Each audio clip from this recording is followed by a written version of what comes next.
This hearing of the U.S. Senate Caucus on International Narcotics Control will come to order.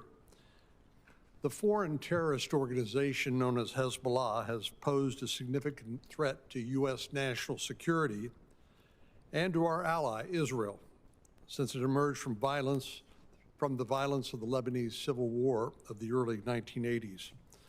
Congress last held a hearing squarely focused on Hezbollah's activities in the Western Hemisphere in 2015.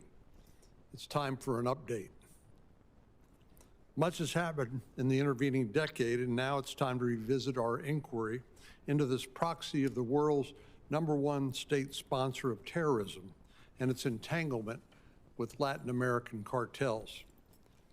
In its early years, Hezbollah carried out a number of high-profile terror attacks against the United States, including the 1983 suicide truck bombings of the U.S. Embassy and U.S. Marine barracks in Beirut, the 1984 car bombing of the U.S. Embassy Annex in Beirut, and the 1985 hijacking of TWA Flight 847. Hezbollah forms part of Iran's network of proxies across the Middle East, along with other terrorist organizations like the Houthis and Hamas. In 2020, the U.S. State Department estimated that Iran provided as much as $700 million in funds to Hezbollah annually, and was one of Hezbollah's main suppliers of military technology. Hezbollah's threat to the United States and Israel is not geographically confined to the Middle East. In 1992, at Iran's direction, Hezbollah bombed the Israeli embassy in Buenos Aires, killing 29 people and wounding 242. And in 1994, Iran ordered Hezbollah to carry out the bombing of the Argentine Israelite Mutual Association Jewish Society Community Center, killing another 85 people and wounding more than 300. The American Jewish Committee has described the attack as the deadliest anti-Semitic attack outside of Israel since the Holocaust. Last year, we observed the 30th anniversary of that bombing, and although we have not suffered another successful Hezbollah-perpetrated terrorist attack in the Western Hemisphere since 1994, Hezbollah has been far from inactive. Its activities in Latin America are chiefly focused on raising funds for its terrorist operations in the Middle East and elsewhere. Beginning in the mid-'80s, Hezbollah established a presence in the lawless tri-border region of Argentina, Brazil, and Paraguay, infiltrating the largest Lebanese Shiite diaspora community. As the Financial Crimes Enforcement Network, FinCEN, noted last year, Hezbollah's illicit activities in the tri-border region have included oil smuggling, money laundering, black market money exchange, counterfeiting, and illegal weapons procurement. FinCEN also reported that Hezbollah has developed close ties to the South American drug trafficking organizations, laundering their proceeds for them. Hezbollah has found a home in Venezuela as well, where the Chavez and the Maduro regimes have developed close ties with Iran and Hezbollah. I'm concerned about reports that indicate that the former Venezuelan vice president was responsible for issuing the Venezuelan passports to Hezbollah members, facilitated their coming to Latin America through Venezuela, and helped Hezbollah to channel funds to the Middle East. In 2020, the Department of Justice charged a former member of the Venezuelan National Assembly and Maduro ally with narco-terrorism, drug trafficking, and weapons offenses. Among other things, the Department of Justice has alleged that El Zabayar acted as a liaison between the Maduro-linked Cartel de los Soles, or Cartel of the Suns, and Hezbollah and Hamas.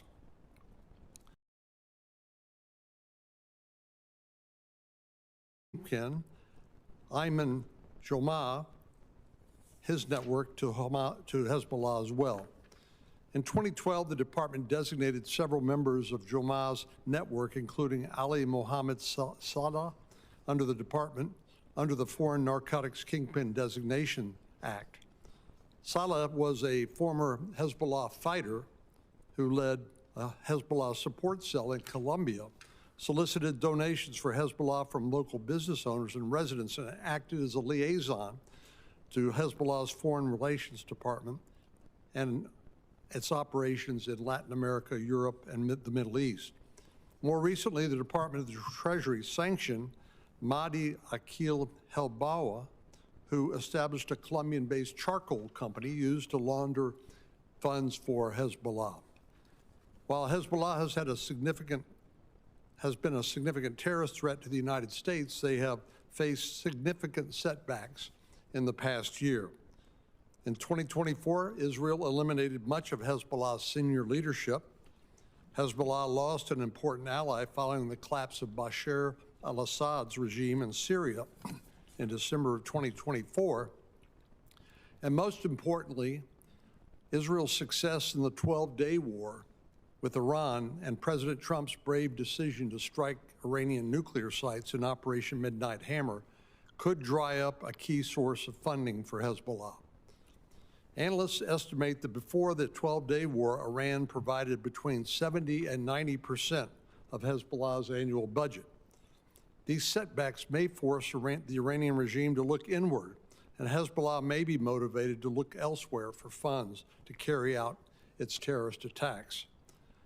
In this critical time, Hezbollah may seek to further expand its Latin America drug trafficking and money laundering networks, and that's why we are holding this hearing today. Today's hearing will help us to evaluate the current threat posed by Hezbollah to our south, to review the measures the U.S. government has taken to counter that threat over the last 10 years, and to consider how best to respond to the new environment. We're fortunate today to have a group of highly qualified witnesses, and I'm looking forward to the discussion. Before I introduce the witnesses, I'll turn it over to Senator Whitehouse. Thank you, Senator Cornyn, and congratulations on your chairmanship. I look forward to working with you in this caucus's long bipartisan tradition. To our new caucus member, Senator Marino, welcome. And to all of our returning caucus members, I welcome them back. We have long known that Hezbollah is one of Iran's tools to destabilize and terrorize the Middle East. Until 2023, about 70% of Hezbollah's finances came from Iran. Hezbollah held up its side of the transaction. For instance, the day after tomorrow, we mark the 42nd anniversary of the 1983 Beirut barracks bombing, in which 9 Rhode Islanders lost their lives, alongside 232 additional service members. Over the last several decades, Iran's proxy, Hezbollah, has repeatedly terrorized Israel and aided and abetted Bashar al-Assad as he jailed, gassed, and murdered innocent Syrians. Over the last 2 years, both Iran and Hezbollah have suffered significant setbacks. Iran is now looking more inward, and Hezbollah is cash-starved. If we target Hezbollah's financing, we can deny them the opportunity to rebuild. So, where will Hezbollah look for money? Hezbollah has operated in Latin America for almost 50 years, cultivating ties with drug traffickers and developing illicit finance and trade networks. Modern drug cartels and terrorist groups run more like Fortune 500 conglomerates than street gangs. For nearly 50 years, we focused on drug distribution networks because the product is contraband, the cases are easy once the drugs are found, and everyone gets to take a well-earned photo with piles of drugs and weapons and cash taken off the streets. I've done that myself. But that approach alone hasn't been much of a solution. According to the CDC, over 110,000 Americans died of overdoses in 2023. 404 of them were Rhode Islanders. While 2024 data suggest a decline the death toll is still far, far too high. If we want to be serious about fighting the drug traffickers behind American deaths, we must strike their financial networks. And when we do, it is greatly to our advantage because much of the world's evil is enabled by this shadow transnational financial network. The U.S. and our allies have failed to target this international financial underworld adequately. Globally, less than 1% of illicit financial flows are confiscated each year, according to the United Nations. At one of our hearings last year, a retired DEA agent told us fewer resources are dedicated to money laundering investigations today than 20 years ago. We can and must turn that trend around. Drug traffickers, kleptocrats, terrorists, and Hezbollah rely on opaque free trade zones and transparency gaps in trade data to move contraband, hide ill-gotten gains, and finance evil. The Clean FTZ Act I co-lead with Senator Cassidy would enhance oversight of foreign free trade zones, like those located in the tri-border area of South America, where Hezbollah and drug traffickers are known to operate. Likewise, our Manifest Modernization Act would shine a light on opaque import records to help law enforcement take down these bad actors. Unfortunately, terrorist and cartel financiers run illicit financial operations in the United States. In 2021, then Treasury Secretary Yellen said, "There's a good argument that the best place to hide and launder ill-gotten gains is actually the United States." By tolerating this financial netherworld, the U.S. provides aid and comfort to our worst enemies. The U.S. has allowed cartels, terrorists, rogue states, Chinese money laundering organizations, and foreign oligarchs to use phony U.S. shell corporations in their illicit schemes. These anonymous companies may exist only on paper, but they enable deadly threats to Americans' lives and security. Last year, a prominent Hezbollah money trafficker pled guilty to conspiring to violate U.S. sanctions by covertly transferring hundreds of thousands of dollars to Lebanon from U.S. businesses he secretly owned. This is just one example, a tiny tip of an enormous iceberg. Time and time again, we've seen those seeking to harm the U.S. using opaque American corporate structures, our own laws and legal structures, to cover their tracks and evade accountability. I worked with former Chair Grassley in the first Trump administration to pass the Bipartisan Corporate Transparency Act, which identifies who is behind anonymous corporations used in criminal schemes.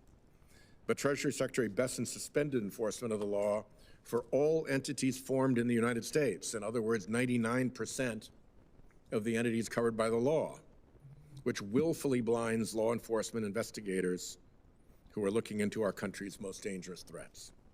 Treasury must reverse course and fully implement the CTA as envisioned by Congress.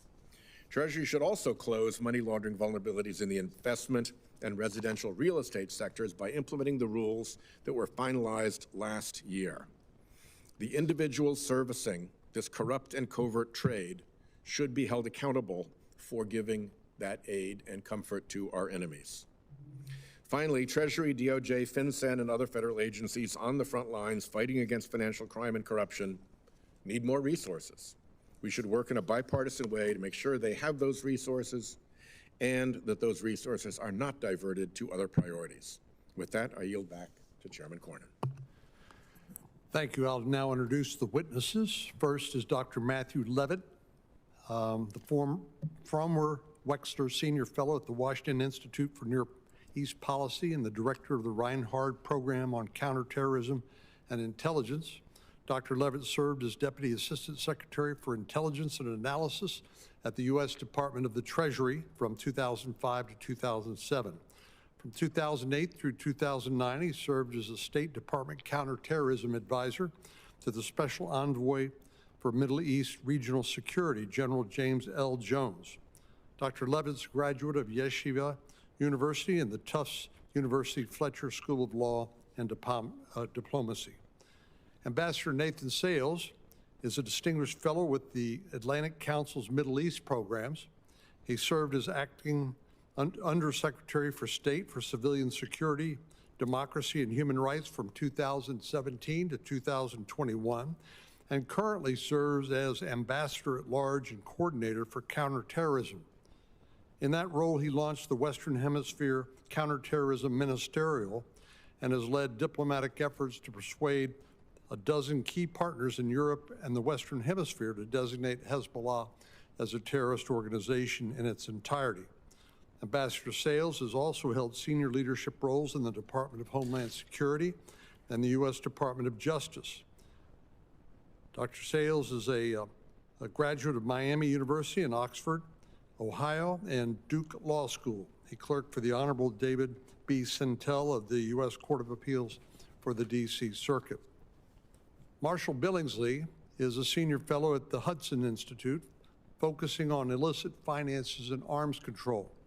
He's held senior government roles, including a Special Presidential Envoy for Arms Control at the State Department and Assistant Secretary for Terrorist Financing at Treasury, where he led global anti-illicit finance efforts and chaired the Financial Action Task Force.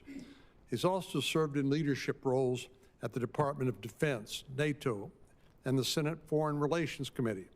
Mr. Billingslea holds degrees from Dartmouth and Tufts and has received multiple distinguished public service awards. Robert F. Clifford is president of Robert Clifford Consulting, advising on international law enforcement and intelligence. He served as mission advisor for the U.S. Justice Department programs in Somalia and Ukraine, and is active in countering Hezbollah and Iranian-backed groups in Latin America. Retired after a 24-year career in the FBI, he specialized in international terrorism and led a landmark operation dismantling a Hezbollah cell. Former U.S. Navy surface warfare officer, Mr. Clifford holds a master's degree from USC and a project management certificate from Georgetown.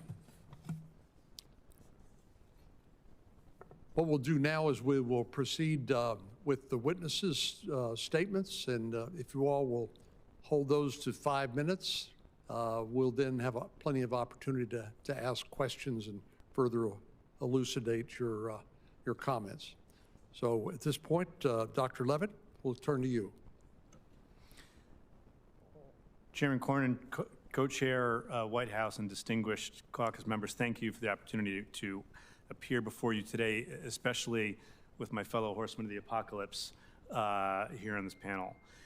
Hezbollah has a long history of turning to its diaspora networks when it's facing financial stress. Iran is still believed to provide Hezbollah with about the same amount of money today that it did before the October 7th attacks. But that is not enough money to do what it needs to do today, and Iran is having a much harder time getting that money to Hezbollah in a timely manner. And because of this history, after the 2006 war, after the 2009 Green Revolution in Iran, and other cases where when Iran is under stress, when Hezbollah is under stress, they traditionally reach out to their illicit financial networks around the world, we can expect that they will do the same today. So it's not just that Hezbollah has this history, this incredibly robust history of illicit financial activity here in the Western Hemisphere. It's that we know that we can anticipate, not that they will, but that they are doubling and tripling down on that effort right now. If you need big money real fast, you turn to illicit activities, and especially to narcotics trafficking. And Hezbollah has demonstrated its ability to play an important and lucrative niche role in laundering the proceeds of narcotics trafficking for a wide array of cartels. There are several reasons why Hezbollah is facing a financial crunch, one of which is they've lost Syria in the axis of resistance. The second is they were at the receiving end of a pretty severe Israeli series of reprisal attacks, and a lot of attention's been paid to the senior Hezbollah officials who were killed, and Nasrallah himself, and the missiles that were taken out, but not enough people have paid attention to the stacks of gold and pallets of cash that were blown up, to the specific locations of Al-Qard al-Hassan, Hezbollah's unofficial bank, that were destroyed. And on top of that, there is now a regime in Lebanon that is trying to enforce the ceasefire, that has even gone so far, the Lebanese central bank, in passing a circular banning financial transactions with Al-Qard al-Hassan and several other Hezbollah financial institutions. So there's no question that Hezbollah is going to look to finance itself in other ways. And you have my written statement. I'm not going to go into all the details there. I want to highlight two themes for you today. The first is that this is not only an effort that is important in terms of countering the financing of Hezbollah, because over and over and over again, we see very important Venn diagram overlap between Hezbollah's illicit financial networks and activities and their operational activities. The most recent example, the most recent serious Hezbollah plot in the Western Hemisphere was thwarted a couple of years ago in Brazil. And the key individual behind this plot, who tried to recruit a bunch of Brazilian criminals who were not tied to Hezbollah to carry out an attack on Hezbollah's behalf, was known to authorities because he was engaging in illicit sales of vaping, which is illegal in Brazil. But it was seen as just a small-scale fraud case, maybe tied to Hezbollah. It really didn't get any significant attention till foreign intelligence services, including the FBI, came and told the Brazilians, look, you have an actual plot going on here, and it got tied back to this guy they'd already looked at and knew of in terms of his illicit financial conduct. That happens over and over again. Senator Cornyn mentioned one case that involves Amir Mohammed Akil Reda, who was recently, about a year or so ago, designated by Treasury, actually first outed in a publication from the Washington Institute for Near East Policy. He was tied to Salman al-Reda, who was involved in the 1992 bombing of the Israeli embassy in Buenos Aires, the 1994 bombing of the Amia Jewish Community Center, and has since risen in the ranks of Hezbollah and is overseeing Hezbollah activities in the Western Hemisphere. He is tied to this same illicit financial network. And so I applaud FinCEN issuing advisories on Hamas and Hezbollah financing. But there's a lot more we have to do, and I applaud the effort to look in particular at free trade zones. And let me finish with this. This is an issue that I've been banging on the head for years, only because as someone who looks at Hezbollah, not someone who starts looking at free trade zones, Hezbollah has just hopped from free trade zone to free trade zone throughout the world, but especially in Latin America. You tell me a free trade zone, I'll tell you at least one Hezbollah case there. And I'll tell you one anecdote and finish with this. Had the opportunity to participate in a conference that the U.S. government was participating in. I was out of government service at the time on Hezbollah activity in the Western Hemisphere in a country in Latin America that will remain unnamed. And half the morning, U.S. and local and other law enforcement officers briefed about cases that they had in a particular and very, very large free trade zone in Latin America. And then there was a break, and the head of that free trade zone, who hadn't been there all morning listening to these lectures, shows up just to give his speech and leaves. And his speech is basically, I'm very proud to say, there is no criminal activity of any kind in this free trade zone. We have never had a case of a terrorist in this free trade zone. We just had all morning of his agents, FBI, DHS. There's a lot more attention that has to be paid here in a holistic way, and I think that the bill that has been tabled here is a very strong step forward, and I thank you for your attention to that matter and to this matter overall today. Thank you for the opportunity to be here. Thank you, Dr. Levant. Ambassador Sales. Thank you, Chairman Cornyn, Co-Chair Whitehouse, and members of the caucus. It's a real pleasure to be here with you today to talk about this important issue. Hezbollah, of course, is a Lebanese terrorist group, but it's not just a Lebanese terrorist group. It's a global threat, plotting attacks around the world on behalf of its patron, the Iranian regime. And it's not just a terrorist group. It's also, in a meaningful sense, a drug cartel, trafficking narcotics here in our own backyard to finance its bloody agenda around the world. Today, you'll hear from others who will describe in detail Hezbollah's drug running. I'd like to focus on the policy questions. What more can be done to cut off the flow of drug money to Hezbollah and more broadly starve it of resources? But first, let me say a few words about the scope of the problem. Historically, as we've heard, Hezbollah has received the lion's share of its funding from the Iranian regime, up to $700 million a year, or about 70% of its annual budget. But it also raises substantial sums from the drug trade. In the 1980s, a Hezbollah cleric issued a fatwa approving the sale of drugs to non-Muslims in the West, and the group has certainly taken advantage of this decree over the ensuing years. Former senior DEA official Michael Braun estimates that Hezbollah has trafficked as much as $200 million worth of cocaine every month. In 2008, the United States and Colombia uncovered a massive cocaine smuggling ring led by a Hezbollah figure named Shekri Harb. His nickname, fittingly, was Taliban. Harb was allowed to launder money and import drugs freely into Lebanon as long as he paid Hezbollah a 12% tax on his proceeds. Today, Hezbollah traffics narcotics through criminal networks active in the tri-border area of Argentina, Brazil, and Paraguay. It's particularly involved in the sale of so-called black cocaine. That's cocaine that's been formed into briquettes resembling charcoal in order to evade detection. Hezbollah, as we all know, is also active in Venezuela, which, under the Maduro dictatorship, has become a key enabler of the group's malign activity in our region. So what do we do about it? At least 5 things. First, sanctions. More countries in Latin America need to designate Hezbollah in its entirety as a terrorist organization. Not just its so-called military wing, all of it. During the first Trump administration, 5 Latin American countries did exactly that: Argentina, Colombia, Guatemala, Honduras, and Paraguay. Brazil, in particular, would be a welcome addition to the list, and so would Mexico. It's important to emphasize that this step wouldn't just be an altruistic favor to the United States. It's in these countries' own interest to do so. According to a recent RAND study, the Latin countries that sanctioned Hezbollah during the first term have generally seen a drop in activity by the terror group. By contrast, Hezbollah has been more active in the countries in the region that haven't designated it. Second, sanctions are only meaningful if they're implemented effectively. Countries will need to enact and enforce comprehensive laws and regulations on countering the financing of terrorism to drive Hezbollah out of their financial networks. Third, we should resuscitate the 3+1 framework, a cooperation mechanism for the tri-border area countries and the United States. Not only, as we've heard, does Hezbollah use the loosely regulated TBA to raise money, it's also planned terrorist attacks there, including the 1994 attack on the Amia Jewish Community Center in Buenos Aires. Fourth, beyond the TBA, we should intensify information sharing and law enforcement cooperation more generally. And fifth, we must improve border security.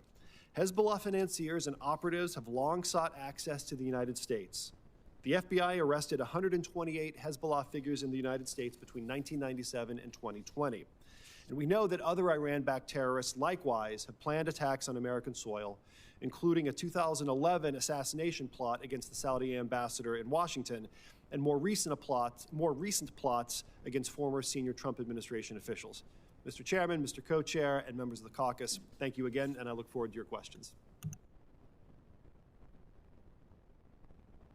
Mr. Billingsley.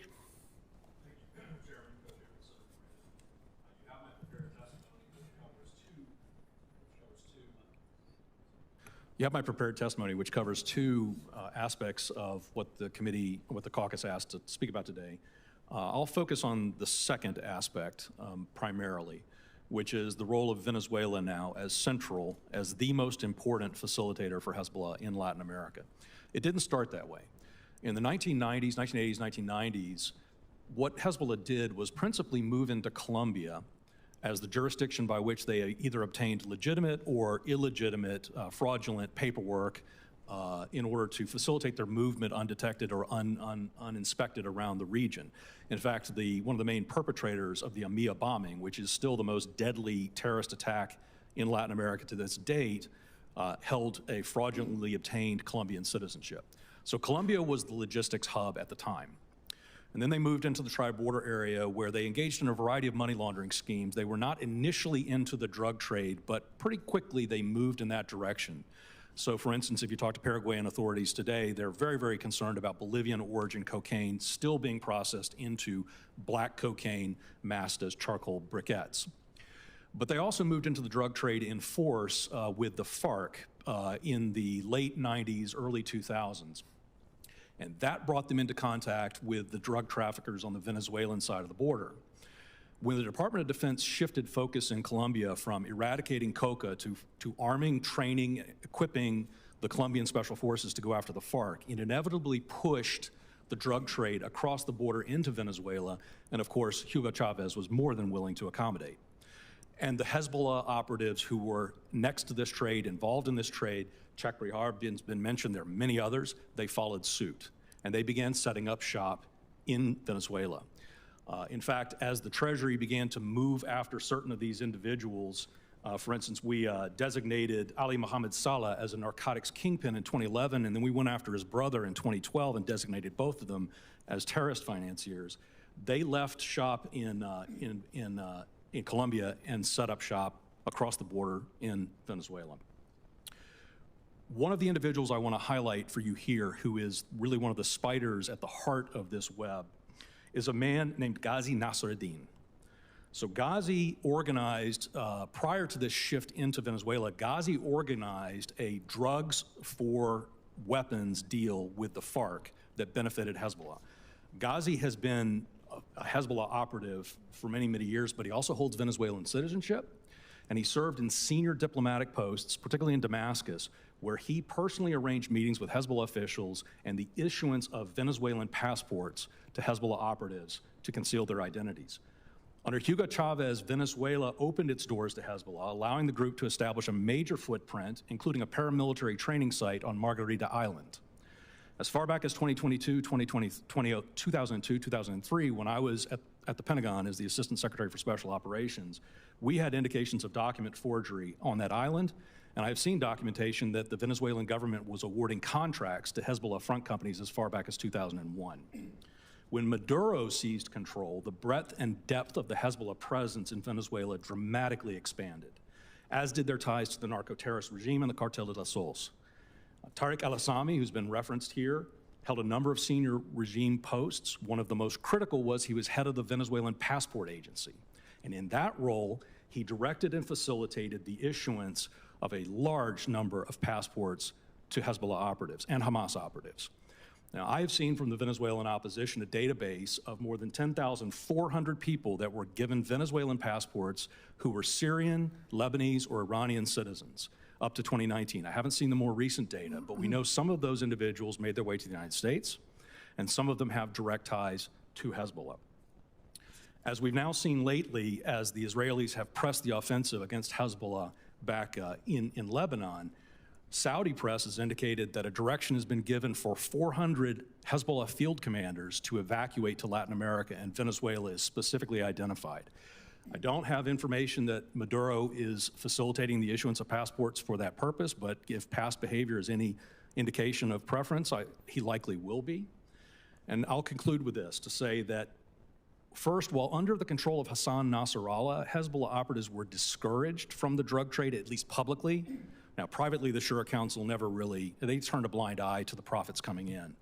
But because the terrorist group is under such financial stress now, my advice is that we look hard at Venezuela, because they will go in whole hog with the Venezuelan regime and with the drug trade to supplement the income that they've lost.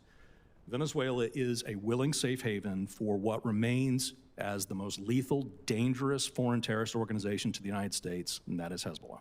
Thank you, sir. Thank you, Mr. Billingslea. Mr. Clifford? Thank you, Chairman Cornyn, Co-Chairman Whitehouse, and honorable members of the Senate Caucus on International Narcotics Control. It is a privilege to be here this afternoon. Improvise, adapt, overcome. Those of us who have served in the military know exactly what this means. These three words became second nature to us. In preparation to appear before you today, I reflected upon my 3 decades of pursuing Hezbollah. I recall staring at the ruins of the bombed and destroyed Israeli embassy in Buenos Aires. I remember surveilling Hezbollah terrorists as they embedded themselves into suburban American communities, sending millions of dollars garnered through criminal activity back to Lebanon.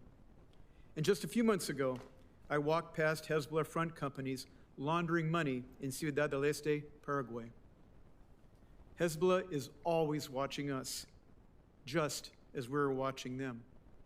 Hezbollah improvises, adapts, and overcomes.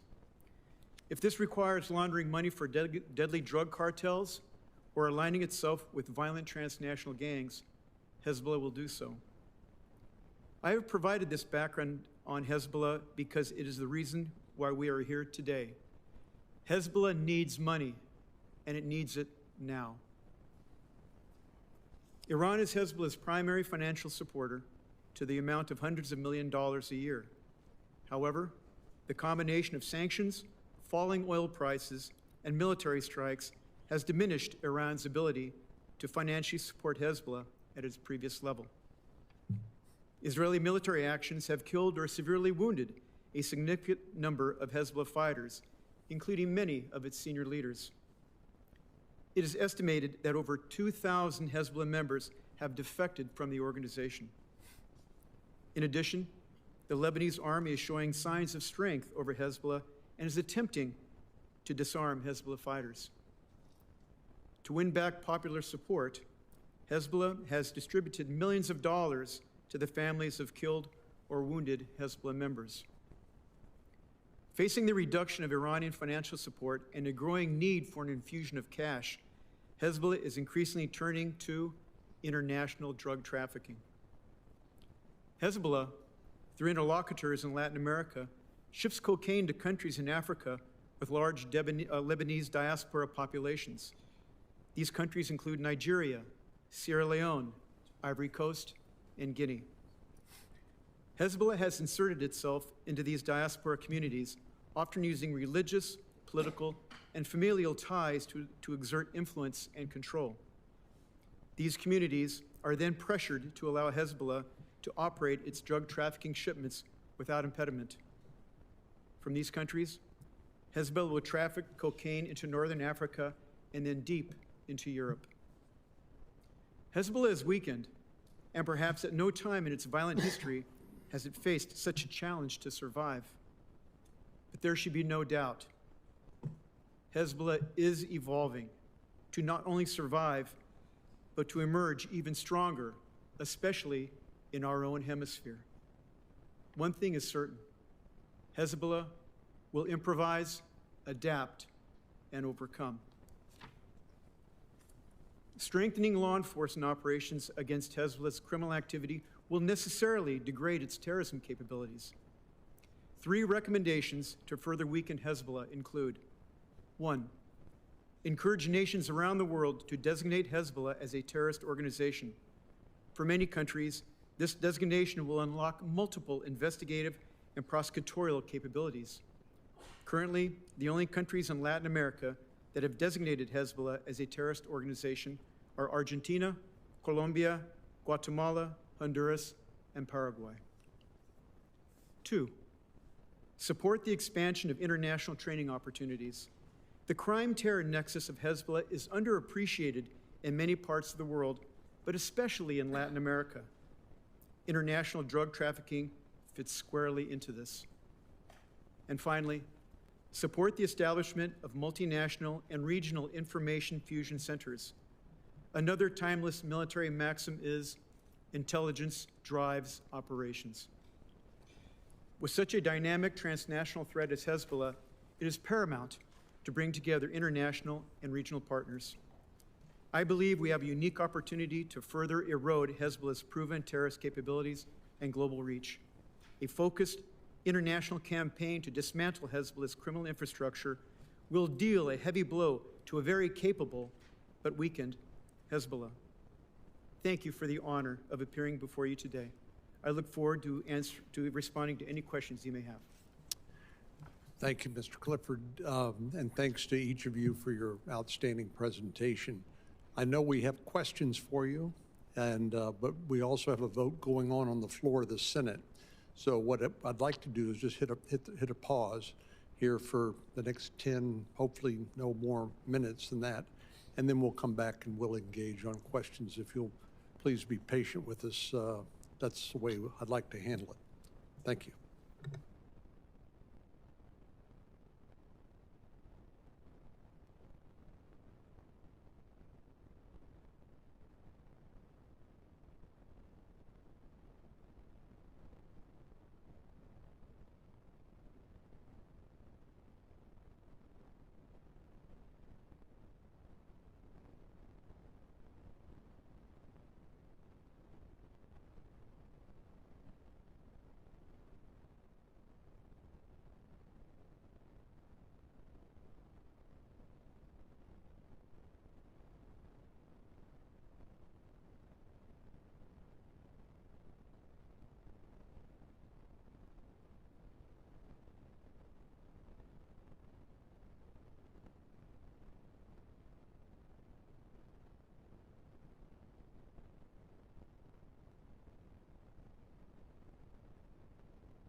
galactic best.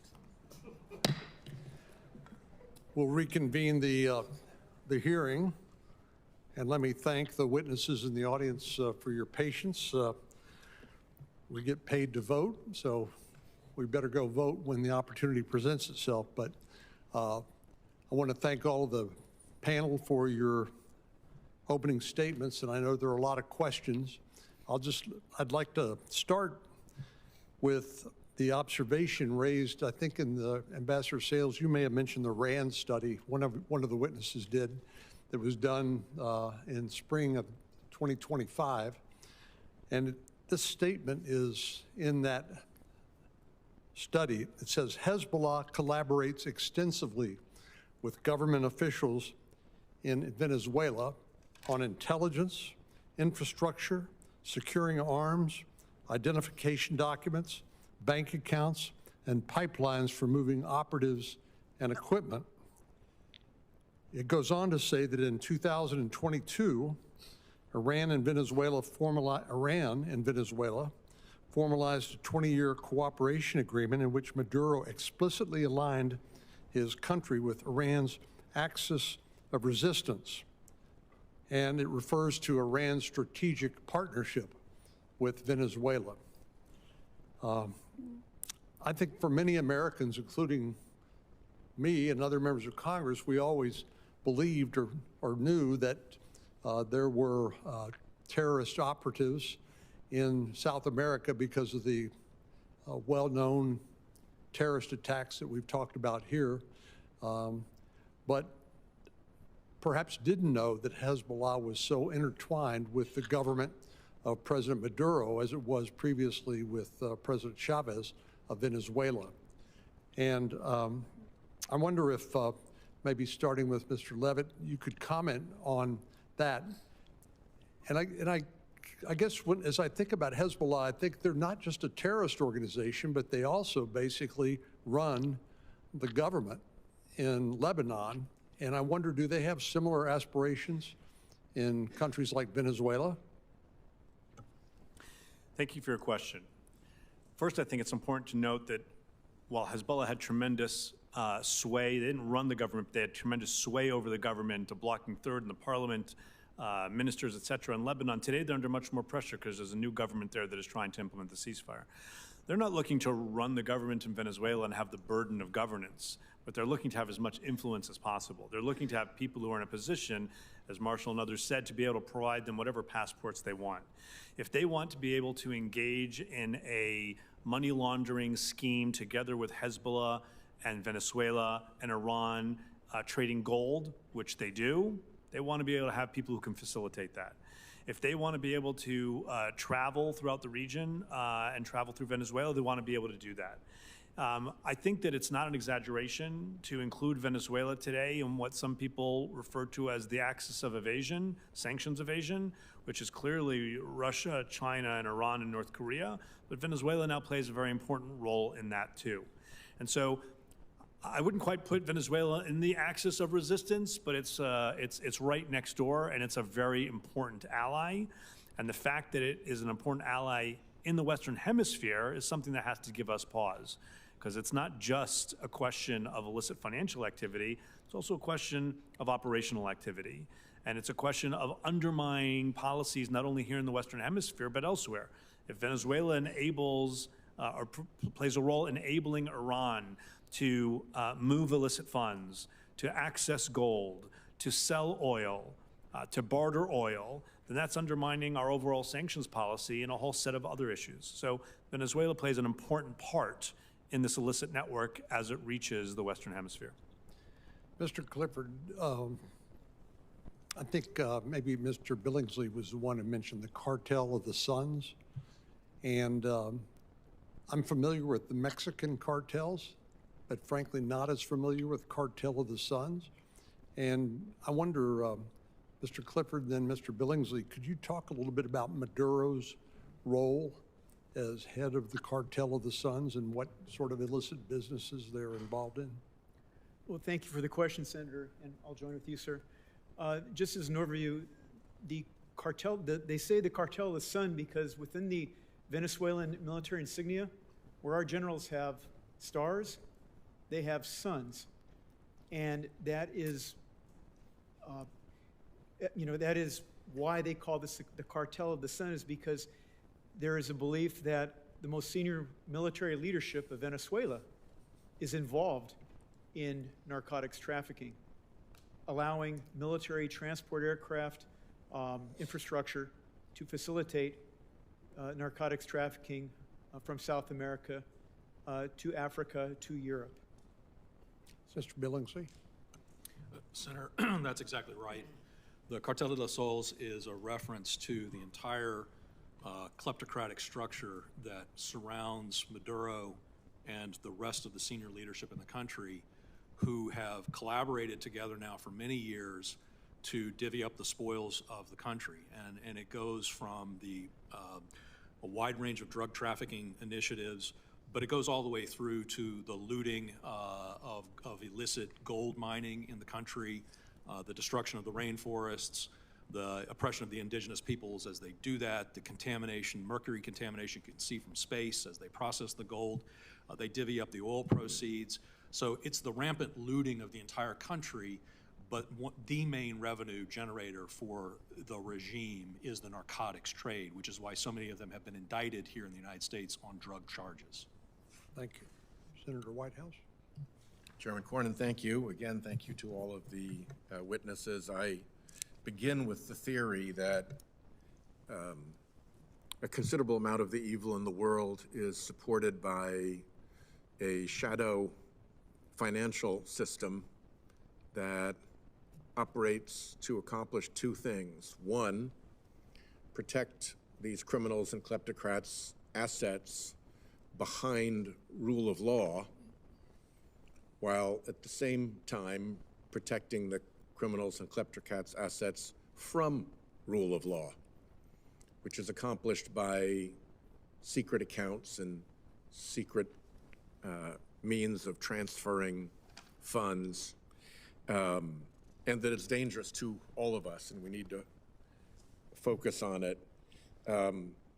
Dr. Levitt, what is the trick with free trade zones that Hezbollah and others can take advantage of? What's the vulnerability there that Senator Cassidy's and my bill is trying to cure? Could you just explain how this works? In the simplest terms, without meaning to be terribly pithy, it's the lack of law enforcement, it's the lack of customs. You can bring in a truck and no one's checking it. You can open a company, call it an import-export company, and you can move whatever you want in and out, because it's there to promote business, to promote access to foreign currency. And in countries where there's not an interest in having a law enforcement or regulatory oversight of any kind, a free trade zone provides literally a free zone in which activities of almost any kind are tolerated. And so we've seen Hezbollah over the years in those rare cases where press coverage or rare government action against their activities in one free trade zone, shortly after 9/11, for example, in the tri-border area, put pressure on them, they moved to others. So Iquique, Chile, or a free trade zone in Belize just south of the Mexican border, or the Panama Canal Zone, or a whole bunch of others. But the Chileans, for example, they watched, they documented Asad Barakat and members of his clan just move or expand in some cases, in other cases actually move their import-export companies to Iquique and just opened it all up. Now, to their credit, they were on top of it, and it's well documented in the Chilean intelligence reports that have since been declassified. But this is not new at all. Money laundering can be accomplished not just with currency, but with goods as well, correct? Trade-based money laundering is an important part of solving this problem. Yes, sorry for interrupting, sir. Trade-based money laundering is exceptionally effective. You don't even have to, you don't move any cash at all. You move a good that seems to have a legitimate purpose in moving from point A to point B. And then you're able to either sell that good or use it yourself. If it's a foodstuffs, you can give it to your people. It's a very effective way to move value, and it's one that Hezbollah has used many, many times over the years and continues to Particularly use if today. the pricing of the transited good does not reflect market value. You can under-invoice it, you can over-invoice it. There's lots of ways to make money on the laundering process as well. Mr. Billingslea, first of all, thank you for your work on getting through to beneficial ownership. Let me put my letter to the Treasury Secretary into the record requesting that he step up to the responsibilities of our Corporate Transparency Act. Can you give some examples of how an American shell corporation has been used to advance the interests of foreign criminal or strategic adversaries? Senator, without getting into the particulars of the arguments over the beneficial ownership registry, I will say I very quickly registered my LLC with FinCEN when it was required. It took me 5 minutes. Yeah, it takes about 5 minutes for a regular company. And I would just say, during the years of the Obama administration, when I served as managing director at Deloitte, one of the main things that I did was I would charge companies to research the ultimate beneficial ownership of prospective clients and prospective vendors.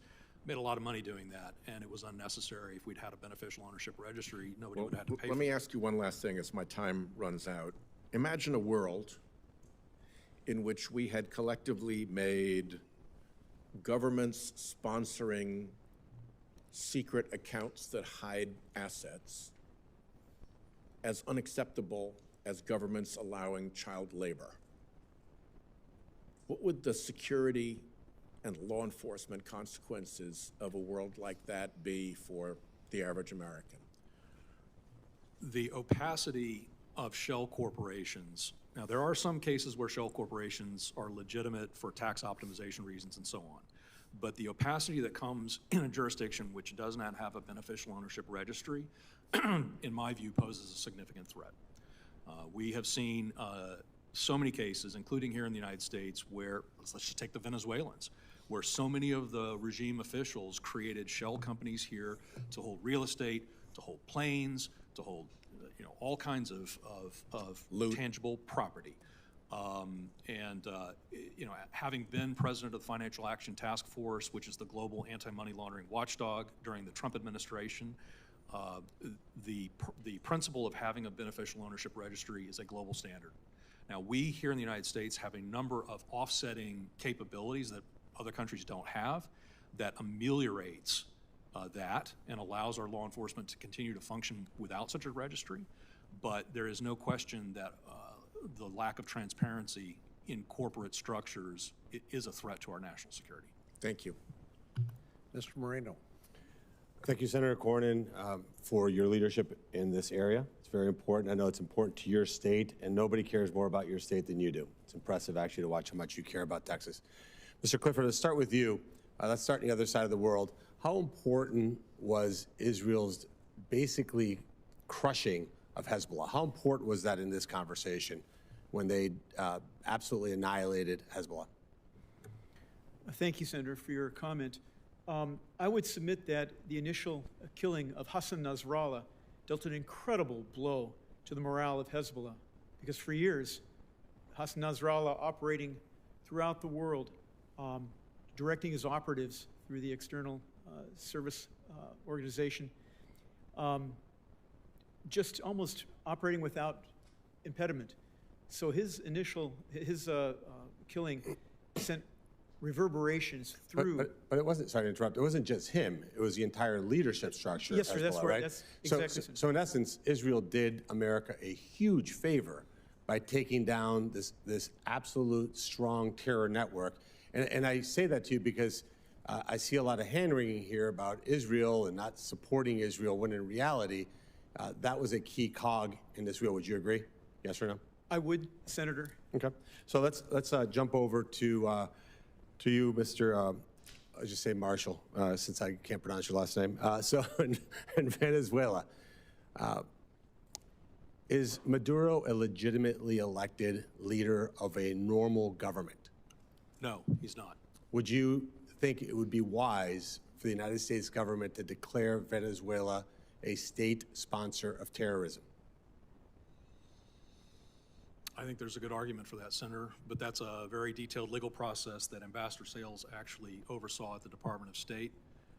But let's be clear, when Maduro stole the election and tried to eliminate the National Assembly, created a rival parliament during the first Trump administration, just for the continued on. Right, but just for the record, he's an indicted drug trafficker, He is. Southern District of New York. So, Mr. Sales, you were name checked. So I'll ask you, do you think it's wise for the United States government to declare Venezuela a state sponsor of terrorism? Two things I'd say in response, Senator Moreno. First of all, I think they clearly meet the legal standard. So it's a yes. That's a yes. The prudential question is, would making that play right now advance the Trump administration and Congress's interest in Maduro stepping down? I think that's the end state that the president and the Secretary of State are pursuing. Surrounding Maduro with such overwhelming pressure that the alternative for him is, rather than toughing it out, to step down. Maybe state sponsor of terrorism adds to that pressure. Maybe it's a distraction and it forces him to dig in his heels. I'm not privy to those conversations, so I can't say. But to your broader point, they absolutely meet the standards. How many narco dictators have stepped down in the scheme of history? Well, where you're a ruthless dictator, that you starve your people, you absolutely pillage your country of its resources, and then one day you say, you know what, I'm going to go on vacation to another country. It's a short list, but it's not zero. Right, so it's not reasonable expectation. But Maduro should know his days are numbered. Would you agree? He should know that. Okay, so let's switch over, sadly, to the country where I was born, in Colombia, South America. And Mr. Levant, I'll ask you, would you agree with me that the current president of Colombia, who will be replaced next year, thank God, is very oddly very pro-Hamas? Why do you think that is? I think it's an issue of his politics. His politics or his pocketbook? Probably his politics. It just plays well for him in the context of the past 2 years and the war and the images people see. My focus on Colombia is less on the politics and more on the tolerance of a significant presence of Hezbollah. And there was a time when the Colombian government was much more active on this, and it is not now. Well, and again, that's happened over the last 4 years under Petro. So the reality is, when you've allowed a Middle East terrorist group to come in, it certainly plays well to be sympathetic to the same cause that they're sympathetic to. Would you not agree? I wouldn't say they let him in. They were there for a long time, and part of the diaspora community. Not at this scale, though. Not at this scale. I don't know that there has been a upscaling of the Hezbollah presence there. It's been there, and in part in some of these free trade zones like Macau. But I do think that prior to this administration in Colombia, there was a much more concerted effort in cooperation with the United States and others, to address the problem in ways that there is not now. And Mr. Sales, real quick, Chairman, if you could indulge me for a few seconds. Let's talk about the border.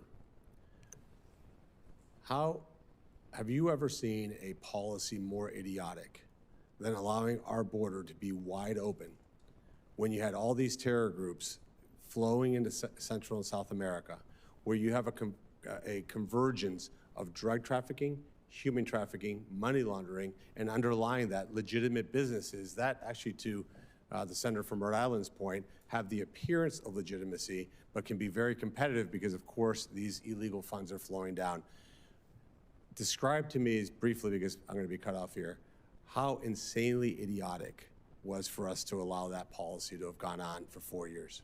Well, Senator, I think I would say the first responsibility of any sovereign country is to protect your border. If you don't have control over the people and the goods and other things that are coming across your border, you don't have much. So I think one of the most important things we can do for security reasons, for law enforcement reasons, for humanitarian reasons, to prevent human trafficking, child trafficking, is to get full control of our border. Senator Lujan. Thank you, Mr. Chairman. Ambassador Sales, with that being said, do you think the United States should require 100% screening inbound and outbound traffic of our southern border to secure it? Well, Senator, there are ways to manage risk at an acceptable cost to the legitimate flow of travelers across borders. And one example I would give of that is the automated targeting system that Customs and Border Protection uses at airports. Sure. So if I just may, Ambassador, that system exists today, and there's bad stuff coming into America. and leaving. Isn't that fair? No system is perfect. That's right, Senator. Would 100% screening of inbound and outbound vehicles at our southern border be better or worse than the environment we have today? Well, when you say 100% screening, can you Looking in every car, screening. So right now, it's all random. You all know better than I that it's a very low percentage of passenger vehicles that actually get fully looked at. As a matter of fact, in the Trump administration, Biden administration, it's been clear that most of the fentanyl coming into the United States on the southern border is through passenger vehicles, predominantly driven by young women that are Americans. That means that this system that we've got isn't working. There's bad things coming into the United States. I don't need to get on this now. I just think there's something that we can all work on to require 100% screening. We do it at the airports. There's no reason that we can't use the brightest and best in the world, namely in America, to come up with a system where we don't slow down commerce, but that we move to a heightened security status, again, inbound and outbound traffic in the country. I mean, we can chat about this later, but I think there's something that we might be able to do in that space. My questions in this area, Mr. Billingslea, during your time as Treasury Assistant Secretary for Terrorist Financing, are you aware of anyone that was charged for laundering money for cartels or terrorists? Yes. Are you aware of any of those people charged or convicted? I don't know if I followed through on the ultimate conviction, but there were a lot of charges. Appreciate that. I'll follow up on that as well. Dr. Levant, same question to you. Are you aware of anyone charged with money laundering for cartels or terrorists during the time that you had various responsibilities? And same question, were any of those charged convicted that you're aware of? Yeah, thanks for the question. There have been many indictments. I don't know the numbers of convictions. Mr. Clifford, you had 25 years looking into bad people doing bad stuff. Some of it included money laundering. Are you familiar of any of the cases that you investigated? Were any of those people charged? And of those people charged, were they convicted for money laundering with cartels and terrorist organizations? Certainly a case we had in Charlotte, North Carolina, where we had a Hezbollah cell that we penetrated and dismantled. The charges were RICO. The charges were material support to terrorism, money laundering, insurance fraud, bank fraud. All were convicted or all pled guilty. This was Hezbollah. I'm unaware of any cartel nexus at that time, sir, but they were convicted. I appreciate it. The only reason I asked that question, Mr. Chairman, is the more that I look into this, it's hard for me to find more convictions when there's charges, because there's people doing great work, like what Mr. Clifford is doing. And every agent that I've spoken to in this space, they do important work. I just don't see people going to jail. And the problem that I see here is as long as a bad person can make a buck doing something bad, I see them as they're going to keep doing it. And until these penalties are not just a percentage of profit, but if you get caught laundering $1 billion, the penalty should be $2 billion. We're going to take the billion that you laundered and we're going to slap you with double your fine so that way it hurts you. And you should go to jail. Senator, could yes. without getting too technical here, one of the things I observed at the Treasury Department was that often they would get charged with money laundering, but also some other offense like weapons trafficking, child trafficking, narcotics trafficking, and the prosecution proving the money laundering case is a heck of a lot harder sometimes than proving the possession of drugs, the possession of guns. And so a lot of the convictions you see are for those other offenses, not necessarily for the money laundering, even though the money laundering was perhaps the most important aspect of the whole case. I appreciate that, Mr. Billingslea. Look, I'm not a lawyer, Mr. Chairman. I grew up on a small farm, so forgive me for that. I'm curious, how Mr. Chairman, might be able to find the recommendations, the proposals, so that it's not so hard to go after someone that's working in a C-suite that may or may not have knowledge, because you have to prove that they've got knowledge, to allow someone to do this bad stuff. We're either going to allow it in America or we're not going to allow it.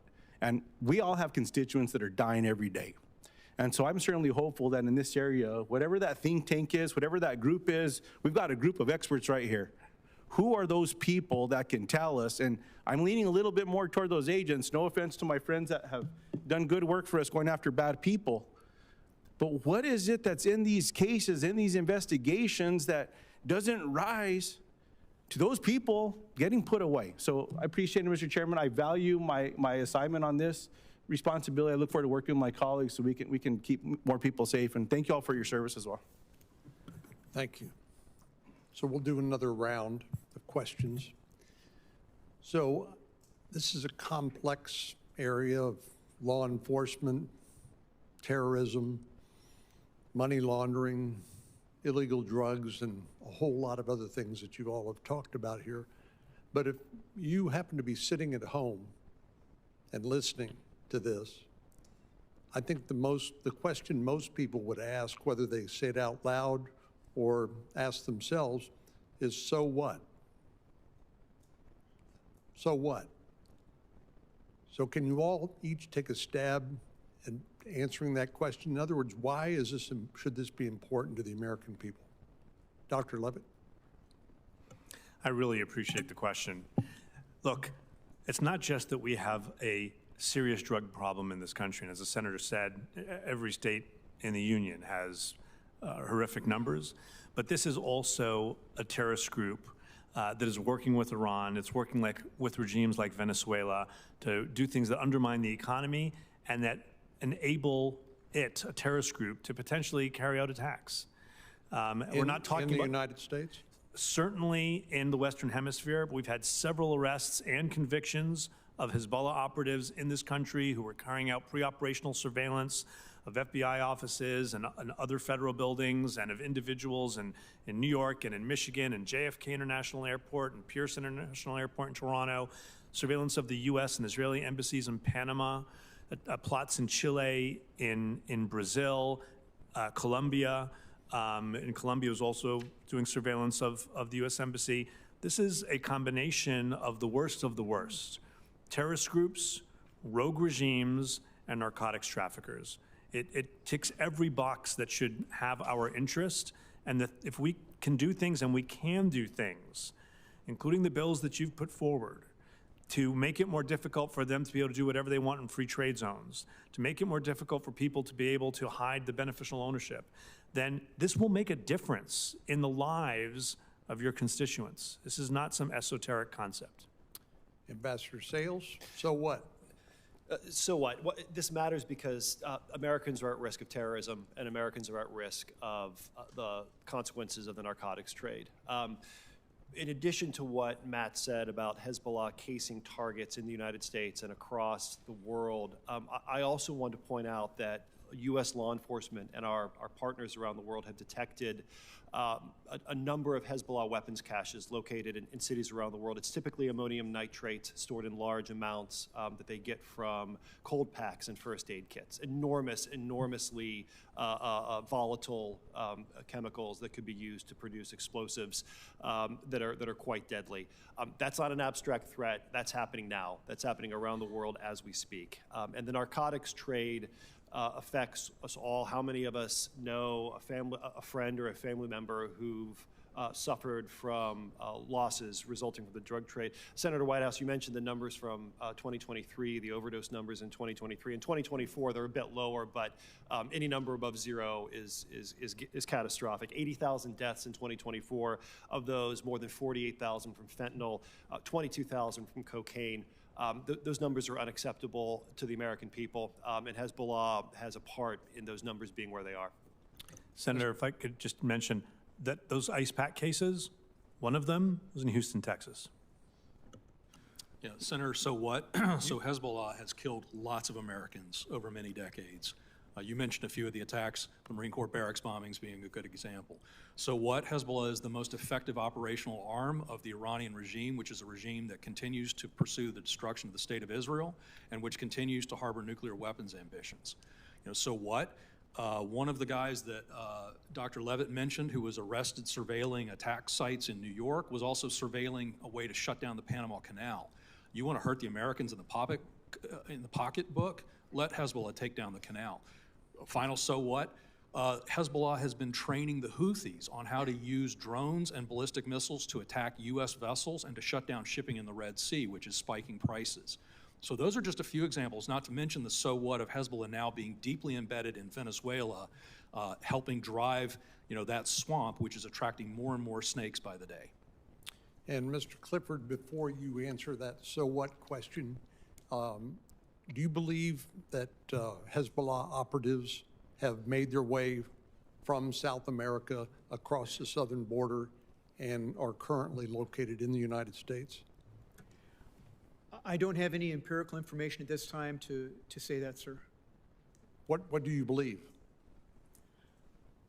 Knowing how Hezbollah operates, it's kind of a two-factor. Oftentimes, Hezbollah will engage in activity to stay away from law enforcement. So they will, cases I've had, Hezbollah has engaged in marriage fraud, identification fraud, to come here legally so they don't get jammed up by the police. However, with the ability of Hezbollah to improvise, adapt, and overcome, it would not surprise me that Hezbollah operatives have entered the United States in any number of manners, to include crossing southwest border, sir. And would you care to add anything to the earlier witnesses in terms of why people should care? So what? Yes, Senator, that's not the first time I've been asked, so what? And I'll give you, and the reason being is that cases I've worked in the United States, and again, Hezbollah is very, very cautious about attracting the attention of law enforcement. They don't get involved in large-scale bank fraud that they're going to attract the attention of the FBI or Secret Service, and they don't get involved in bank robberies or violent crime to attract the attention of the police. There is a no man's land, insurance fraud, credit card fraud, tobacco tax evasion that makes millions of dollars without any kind of oversight.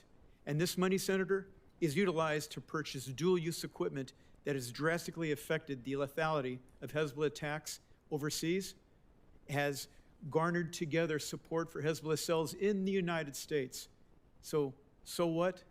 That's why. Thank you. Senator Whitehouse.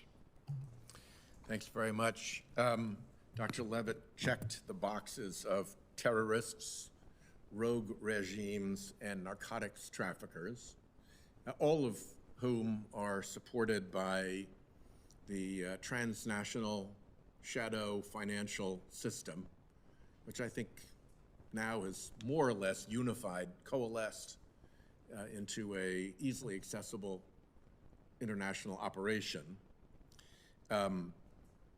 Just if each of you could quickly describe how you believe our present level of effort against that transnational shadow financial system compares to where we should be. 1%, 2%, 200%, we're doing too much?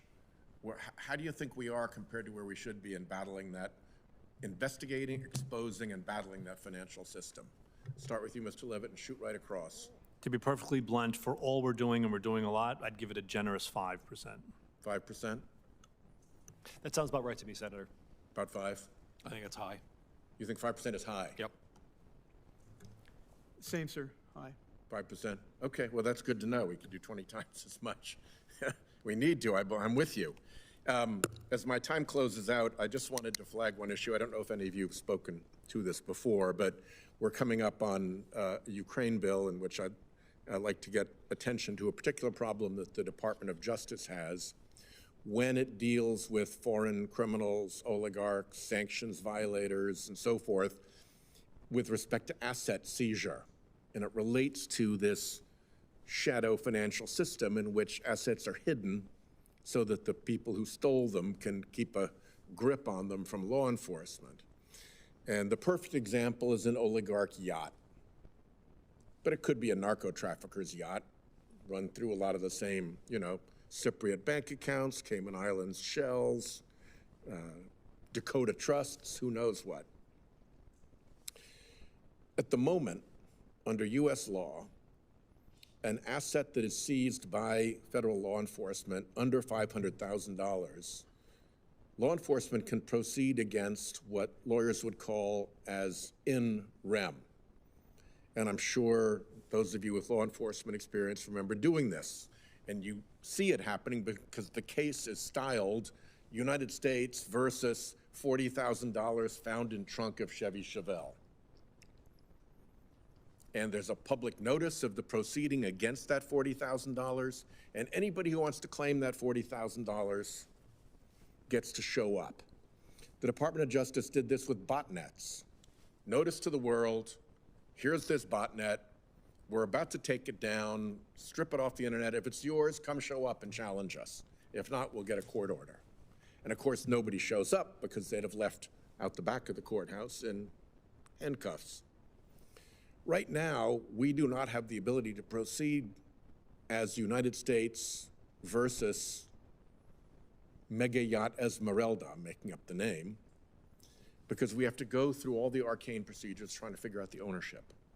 I think we should be able to do that for foreign criminals and kleptocrats. It shouldn't be a $500,000 limit, and a foreign oligarch or kleptocrat or narco trafficker should not have more rights in the United States than a United States citizen has with respect to their own property under $500,000. So I will ask you, not now, because I haven't given you a chance to think about this, but in a question for the record, doesn't it make sense to simplify asset seizure in the context of international crime and kleptocracy in a way that matches the way we treat U.S. citizens for asset seizure? Said the other way, why should a narco trafficker, why should a kleptocrat or the crooked leader of a rogue regime get more protection and be able to build more legal nonsense and defenses around an asset than an American citizen pulled over on Highway 95? So there's my question for the record, and I want to thank the chairman for, I think, has been a very productive and helpful opening hearing of the Chairman Cornyn caucus on anti-narcotics. Thank you. Senator Moreno? So I think it's, would you guys agree, it's fair to say that what we're really talking about is national security here, correct? You guys all agree with that? So if we think about, and I think Mr. Billingsley, you said, or maybe Mr. Sales, you said at the end of the day, a sovereign country can't be sovereign without a secure border. You agree? And explain, maybe for the record, how that works, meaning you have legitimate border crossings, which Senator Lujan talked about, and I think he makes points about what we need to do there with better technology. But when you have a surge of migrants through a non-designated port of entry, just explain operation. Maybe Mr. Clifford, I'll ask you to do it. What happens operationally on the border when you have a surge at a non-standard, non-designated port of entry? What happens to the legal port of entry? What happens to the resources there? Well, thank you, Senator.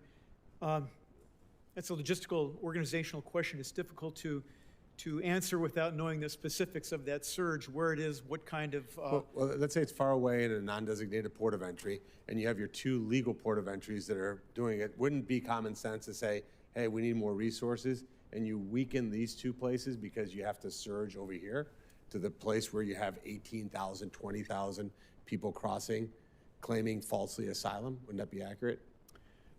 It would be, sir, the judicious use of limited resources, going where the threat is the most. Sure. So you said adapt. That's how they've maybe adapted, right? And when you look at a period of time of 4 years where you have 10 million people that came across the border, was that good for national security or bad for national security? Bad for national security, Senator. And so that asks the rest of you, just good or bad. Was that good for Hezbollah and for terrorists, or was it bad for them? They're not very good terrorists if they didn't take the opportunity. And it would almost be a malpractice, wouldn't you say, if Hezbollah had this opportunity during this completely open border to put people through, wouldn't you say? I think, Senator, if you talk to HSI, you might find some specific examples of where they did that.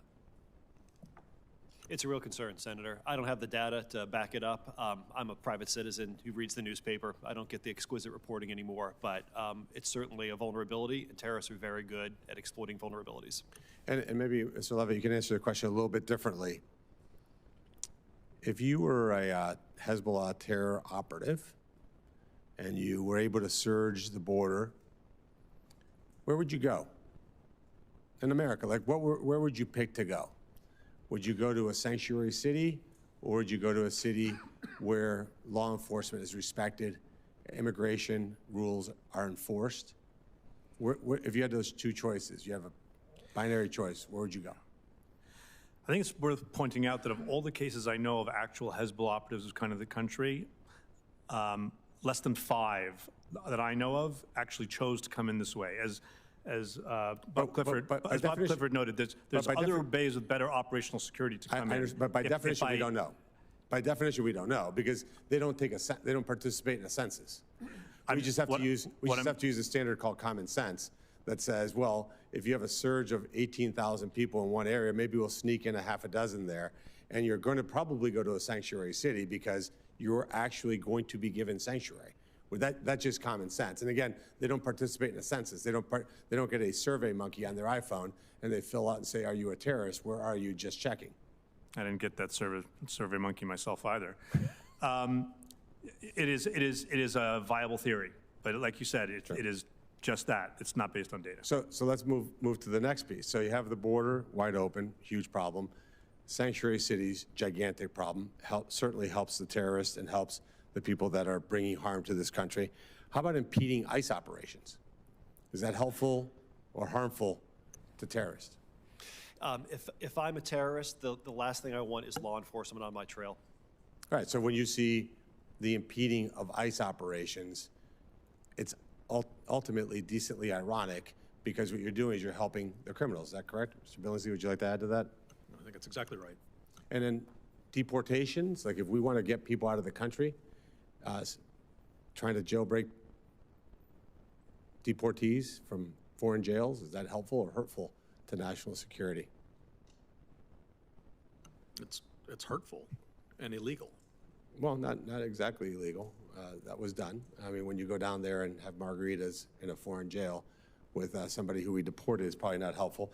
But ultimately, this is about national security, but also about destabilizing Latin America. You know, the advantage of the United States of America is that we were blessed with phenomenal real estate. We live in a really good neighborhood. That's not true of a lot of places on earth. But if you can destabilize Latin America, it is ultimately the way to destabilize the U.S. Would you agree, Mr. Clifford? What is your question, Senator? Is destabilizing Latin America good for America or bad for America, for the United States? A stabilized Latin America, people would remain there and participate in their country. And I think we can summarize this, and I know I'm over time, and thank you again for having this hearing, Senator Cornyn. When we look at the Trump doctrine, you look at somebody like me who was born in South America, came here with my family. You look at the United States as somebody who spreads peace and stability around the world. What we've seen, sadly, over decades is basically willful ignorance of Latin America, an inability for us to meaningfully engage in Latin America in a way of providing American leadership. And I think President Trump is changing that in very important ways. Number one, designating these cartels as foreign terrorist organizations. You're going to see us take action on that. Designating Venezuela as a state sponsor of terror. You're going to see us take action on that. Putting these narco-sympathizing Hezbollah supporter, terror narco supporters on the OFAC list, their families, their enablers. I think you're going to see us take action on that and investigate when they've been elected because they've got money from narco terrorists. That ultimately says we're going to clean up Latin America and rid corruption. Just real quickly, Mr. Sales, Mr. Billingslea, good idea, bad idea? Good idea. The more stable, the more prosperous our neighborhood is, the better for everyone. Senator, I 100% agree with you. One key point here, when you look at the regime that has fostered the socialist plague that has spread across Latin America, it's the Venezuelans. It's corrupt, dirty Venezuelan money that underwrote the Petro campaign. They funneled money into Mexico. They funneled money into Brazil.